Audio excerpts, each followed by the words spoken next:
जय हिंद दोस्तों, स्वागत है आपका जीके जीएस वाला में। दोस्तों आज हम कवर करने वाले हैं BA second year fourth semester exam 2023 medieval history मध्यकालीन इतिहास। पेपर का नाम क्या है दोस्तों? हिस्ट्री ऑफ मॉडर्न वर्ल्ड 1453 से 1848 एडी। आगे बढ़ते हैं दोस्तों। पेपर कोड क्या है दोस्तों? पेपर कोड है HIS 203। ये थर्ड क्लास है दोस्तों। फर्स्ट और सेकेंड क्लास के वीडियो का लिंक डिस्क्रिप्शन में दिया गया है, आप लोग जा करके देख सकते हैं। दोस्तों टोटल 45 क्वेश्चंस हैं और सभी वन लाइनर क्वेश्चंस हैं। जैसा कि आप लोगों का डिमांड था उसी के अनुसार मैंने क्लास कराया है, ठीक है, वन लाइनर कराया है। दोस्तों अगर आप चैनल पर नए हैं तो सब्सक्राइब जरूर कीजिएगा ताकि 5वें सेमेस्टर में भी आप हमारे साथ जुड़े रहें, ठीक है। चलिए स्टार्ट करते हैं आज की क्लास। दोस्तों इसमें पहला प्रश्न कह रहा है पोप शाही में विभाजन कब हुआ था? पोप शाही में विभाजन 1778 ईस्वी में हुआ था। दूसरा प्रश्न कह रहा है दोस्तों कैथोलिक धर्म को पुनर्जीवित किया, तो कैथोलिक धर्म को इग्नेशियस लायोला और जेसुइट संघ ने पुनर्जीवित किया। इंपॉर्टेंट प्रश्न है, कैथोलिक धर्म को पुनर्जीवित किसने किया? इग्नेशियस लायोला और जेसुइट संघ, ठीक है। आगे बढ़ते हैं। प्रश्न नंबर 3 है दोस्तों पवित्र रोमन साम्राज्य की स्थापना किसने की थी? पवित्र रोमन साम्राज्य की स्थापना इंग्लैंड ने की थी। प्रश्न नंबर 4 है दोस्तों जेसुइट संघ की स्थापना किसने की थी? जेसुइट संघ की स्थापना इग्नेशियन लायोला ने की थी। दोस्तों वीडियो को एक लाइक ज़रूर दीजिएगा, मुझे आपसे इसके अलावा और कुछ नहीं चाहिए, ठीक है। आगे बढ़ते हैं दोस्तों। प्रश्न नंबर 5 है इग्नेशियस लायोला की मृत्यु कब हुई थी? इग्नेशियस लायोला की मृत्यु 1544 ईस्वी में हुई थी। प्रश्न नंबर 6 है दोस्तों सोसाइटी ऑफ जीसस के संस्थापक थे। इम्पोर्टेंट प्रश्न है, most important. Society of Jesus के संस्थापक कौन थे? इग्नेशियस लायोला। प्रश्न नंबर 7 कह रहा है दोस्तों किस पोप ने अपना सर्वप्रथम मुख्यालय रोम में स्थापित किया? पोप क्लीमेंट ने अपना सर्वप्रथम मुख्यालय रोम में स्थापित किया था। आगे बढ़ते हैं दोस्तों। प्रश्न नंबर 8 है प्रतिधर्म सुधार आंदोलन किसके द्वारा चलाया गया? प्रतिधर्म सुधार आंदोलन पोप के द्वारा चलाया गया था। दोस्तों इसे शेयर ज़रूर करिएगा, यह आपकी जिम्मेदारी है। इसे इस तरह से शेयर का बटन होगा, इसे व्हाट्सएप पे ज़रूर शेयर करिए अपने दोस्तों के साथ ताकि वो भी अच्छे से तैयारी कर सकें, ठीक है। आगे बढ़ते हैं। प्रश्न नंबर 9 है जीसस समाज के सदस्यों को क्या कहा गया है? जीसस समाज के सदस्यों को जेसुइट कहा गया है। प्रश्न नंबर 10 है दोस्तों फ्रांस में कैथोलिक शासनकाल में किस धर्म का कठोरता से दमन किया गया? तो प्रोटेस्टेंट लोगों का कैथोलिक शासनकाल में कठोरता से दमन किया गया था, ठीक है। प्रश्न नंबर 11 है दोस्तों पोप लियो 10 का प्रतिनिधि कौन था? मोस्ट इम्पोर्टेंट प्रश्न है, हेनरी, ठीक है। पोप लियो 10 का प्रतिनिधि कौन था? हेनरी। आगे बढ़ते हैं। प्रश्न नंबर 12 है किस वर्ष लियो 10 पोप बना था? 1511 ईस्वी में पोप लियो 10 पोप बना था, ठीक है। पोप एक धर्म था। प्रश्न नंबर 13 है दोस्तों रानी एलिजाबेथ ने एंग्लिकन चर्च की स्थापना कब की थी? रानी एलिजाबेथ ने एंग्लिकन चर्च की स्थापना 1534 ईस्वी में की थी। प्रश्न नंबर 14 है दोस्तों एंग्लिकन चर्च किससे संबंधित था? एंग्लिकन चर्च नीदरलैंड से संबंधित था। प्रश्न नंबर 15 है ट्रेंट की काउंसिल किसने बुलाई थी? ट्रेंट की काउंसिल पोप पाल तृतीय ने बुलाई थी। अगर पूछेगा दोस्तों परीक्षा में कि ट्रेंट की काउंसिल कब बुलाई गई थी तो याद रखिएगा 1563 ईस्वी में ट्रेंट की काउंसिल बुलाई गई थी। और किसने बुलाई थी? पोप पाल तृतीय ने। प्रश्न नंबर 16 है दोस्तों स्पिरिट्यूडल एक्सरसाइज नामक पुस्तक के लेखक कौन है? स्पिरिट्यूडल एक्सरसाइज पुस्तक के लेखक इग्नेशियस लायोला हैं। प्रश्न नंबर 17 है दोस्तों डलरिक ज्विंगली का समय था। डलरिक ज्विंगली का समय 1484 ईस्वी से 1531 ईस्वी तक रहा। प्रश्न नंबर 18 है लूथरवाद की आलोचना में डिफेंस ऑफ सेवन सेक्रामेंटर की रचना किसने की थी? लूथरवाद की आलोचना में डिफेंस ऑफ सेवन सेक्रामेंटर की रचना किसने की थी? हेनरी अष्टम ने। प्रश्न नंबर 19 है दोस्तों गौरवपूर्ण अथवा रक्तहीन क्रांति कब हुई थी? गौरवपूर्ण अथवा रक्तहीन क्रांति 1688 ईस्वी में हुई थी। अगर पूछेगा कि गौरवपूर्ण अथवा रक्तहीन क्रांति किस देश में हुई थी, तो इंग्लैंड में हुई थी। ठीक है, आगे बढ़ते हैं। प्रश्न नंबर 20 है दोस्तों, चार्ल्स द्वितीय की मृत्यु कब हुई थी? चार्ल्स द्वितीय की मृत्यु 1685 ईस्वी में हुई थी। प्रश्न नंबर 21 है दोस्तों, चार्ल्स द्वितीय ने अपना उत्तराधिकारी किसे घोषित किया? जेम्स द्वितीय को। चार्ल्स द्वितीय ने अपना उत्तराधिकारी किसे घोषित किया? जेम्स द्वितीय को। जेम्स द्वितीय रिश्ते में चार्ल्स द्वितीय का क्या लगता था? तो दोनों भाई थे। ठीक है, जेम्स द्वितीय और चार्ल्स द्वितीय दोनों भाई थे। आगे बढ़ते हैं।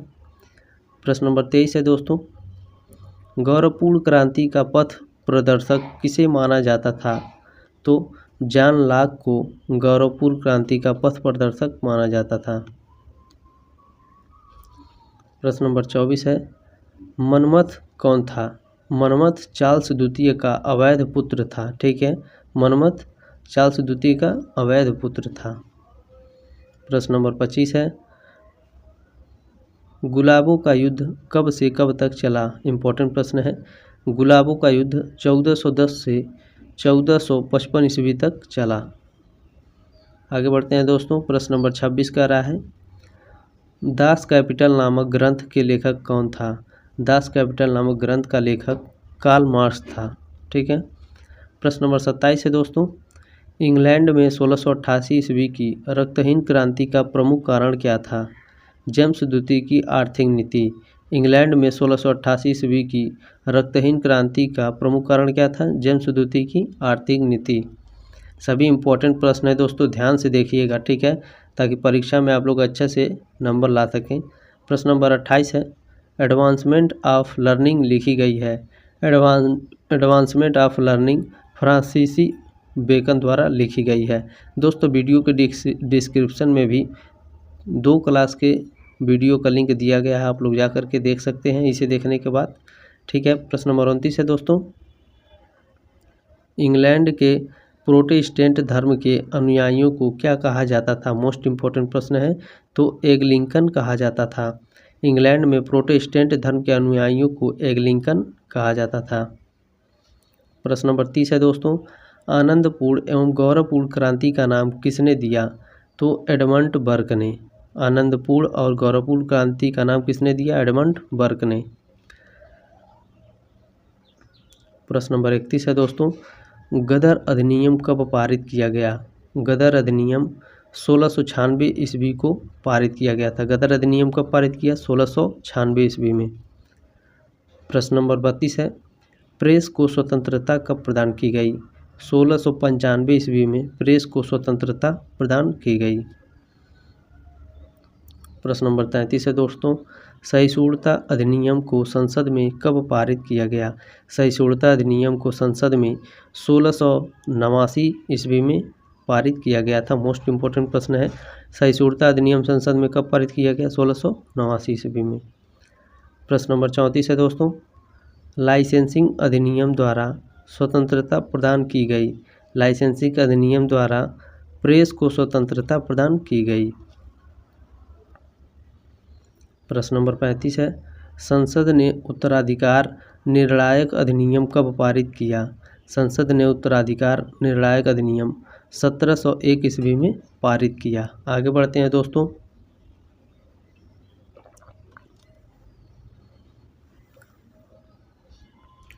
प्रश्न नंबर 36 है, संसद ने राजद्रोह अधिनियम कब पारित किया? मोस्ट इम्पोर्टेंट प्रश्न है, संसद ने राजद्रोह अधिनियम कब पारित किया था? 1696 ईस्वी में। ठीक है। प्रश्न नंबर 37 है दोस्तों, मेरी और विलियम को विधिवत रूप से इंग्लैंड का शासक कब बनाया गया? मेरी और विलियम को 13 फरवरी 1689 ईस्वी में इंग्लैंड का शासक बनाया गया था। याद रखिएगा 13 फरवरी 1689। कभी कभी हम लोग इसमें कंफ्यूज हो जाते हैं 13 फरवरी में। ठीक है ना, ये 1689 जरूर देगा, 13 फरवरी याद रखिएगा। प्रश्न नंबर 38 है, इंग्लैंड का सिंहासन कब से कब तक खाली रहा? इम्पोर्टेंट प्रश्न है। इंग्लैंड का सिंहासन 11 दिसंबर 1688 से 13 फरवरी 1689 ईस्वी तक खाली रहा। अगला प्रश्न है, गौरवपूर्ण क्रांति के समय इंग्लैंड का राजा जेम्स द्वितीय देश छोड़कर कहाँ भाग गया था? तो फ्रांस में भाग गया था। प्रश्न नंबर 40 है, जेम्स द्वितीय की दोनों पुत्रियां किस धर्म को मानती थीं? जेम्स द्वितीय की दोनों पुत्रियां प्रोटेस्टेंट धर्म को मानती थीं। प्रश्न नंबर 41 है, जेम्स द्वितीय के पश्चात इंग्लैंड की गद्दी पर कौन बैठा? जेम्स द्वितीय के पश्चात इंग्लैंड की गद्दी पर मैरी और विलियम बैठी थीं। प्रश्न नंबर 42 है, जेम्स द्वितीय किस अनुयायी था? जेम्स द्वितीय कैथोलिक धर्म का अनुयायी था। प्रश्न नंबर 43 है, चार्ल्स द्वितीय की मृत्यु के बाद शासक बना। चार्ल्स द्वितीय की मृत्यु के बाद जेम्स द्वितीय शासक बना था। प्रश्न नंबर 44 है दोस्तों, इंग्लैंड में बिल ऑफ राइट्स कब स्वीकार किया गया? इंग्लैंड में बिल ऑफ राइट्स 1689 ईस्वी में पारित किया गया। इंपॉर्टेंट प्रश्न है, ध्यान से देखिए, इंग्लैंड में बिल ऑफ राइट्स कब पारित किया गया था या स्वीकार किया गया? 1689 ईस्वी। आगे बढ़ते हैं। प्रश्न नंबर 45 है, वैभवपूर्ण क्रांति के फलस्वरूप संसद एवं राजा के मध्य संघर्ष कब समाप्त हुआ? वैभवपूर्ण क्रांति के फलस्वरूप संसद एवं राजा के मध्य संघर्ष कब समाप्त हुआ? 1603 ईस्वी में। दोस्तों वीडियो को एक लाइक जरूर कीजिएगा। अपने दोस्तों के साथ व्हाट्सएप पर शेयर करना आपकी जिम्मेदारी है। ठीक है, मिलते हैं अगले क्लास में, तब तक के लिए जय हिंद, वंदे मातरम।